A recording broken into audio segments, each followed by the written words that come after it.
ചാലി മീഡിയയിലേക്ക് എല്ലാവർക്കും സ്വാഗതം.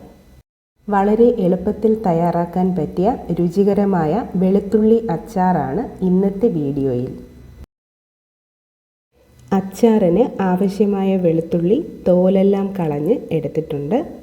ഇതിലേക്ക് ഞാൻ കാന്താരി മുളകാണ് ഉപയോഗിക്കുന്നത്. കാന്താരി മുളകിന് പകരം ചെറുതായി കട്ട് ചെയ്ത പച്ചമുളകും ഉപയോഗിക്കാം. അച്ചാറിന് വെളിച്ചെണ്ണയോ നല്ലെണ്ണയോ ഉപയോഗിക്കാം. അധികം കാലം സൂക്ഷിക്കാനാണെങ്കിൽ നല്ലെണ്ണ ഉപയോഗിക്കുന്നതാണ് നല്ലത്. ഞാനിതിൽ നല്ലെണ്ണയാണ് ഉപയോഗിക്കുന്നത്.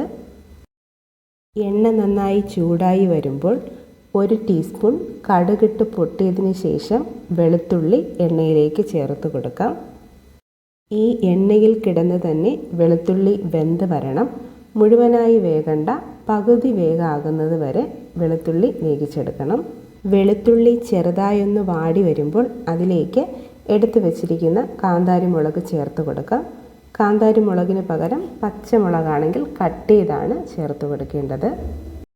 തീ മീഡിയം ഫ്ലെയിമിൽ വെച്ച് കൊടുത്താൽ മതിയാകും. ഇടയ്ക്കിടയ്ക്ക് ഇളക്കി കൊടുക്കാം. തീ കൂടുകയാണെങ്കിൽ ചിലപ്പോൾ കാന്താരി മുളക് പൊട്ടിത്തെറിക്കാൻ സാധ്യതയുണ്ട്. ഇനി ഇതിലേക്ക് 2 തണ്ട് കറിവേപ്പില ചേർത്ത് കൊടുക്കാം. അത് കഴിഞ്ഞ് ആവശ്യത്തിനുള്ള പൊടികളും ചേർത്ത് കൊടുക്കാം. ഞാൻ 300 ഗ്രാം വെളുത്തുള്ളിയാണ് എടുത്തിരിക്കുന്നത്. ഇതിലേക്ക് എരിവിനാവശ്യമായ മുളക് പൊടി ചേർത്ത് കൊടുക്കാം. ഞാൻ 3 ടീസ്പൂൺ മുളക് പൊടിയാണ് ചേർത്ത് കൊടുക്കുന്നത്. ഇതിലേക്ക് 1/2 ടീസ്പൂൺ മഞ്ഞൾപ്പൊടിയും 1/4 ടീസ്പൂൺ ഉലുവാപ്പൊടിയും 1/2 ടീസ്പൂൺ കായപ്പൊടിയും കൂടെ ചേർത്ത് കൊടുക്കുന്നുണ്ട്. പൊടികളെല്ലാം പച്ചമണം മാറുന്നത് വരെ ഒന്ന് ചൂടാക്കിയെടുക്കണം.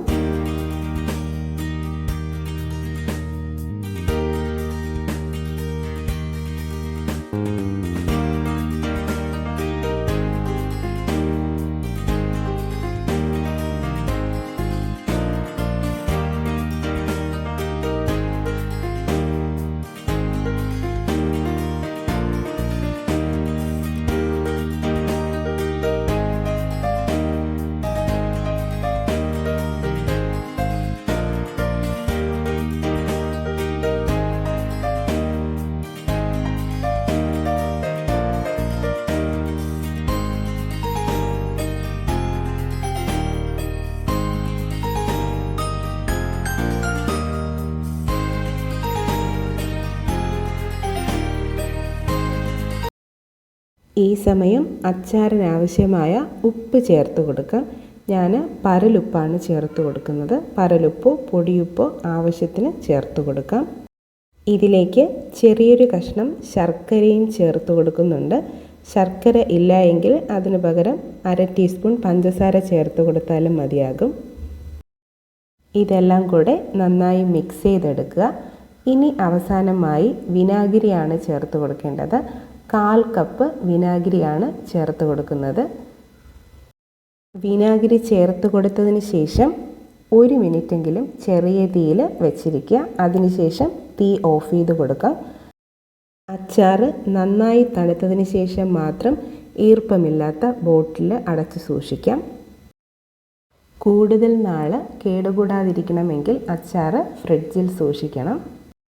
ഈ വീഡിയോ നിങ്ങൾക്ക് ഇഷ്ടമായെങ്കിൽ ലൈക്ക് ചെയ്യുക.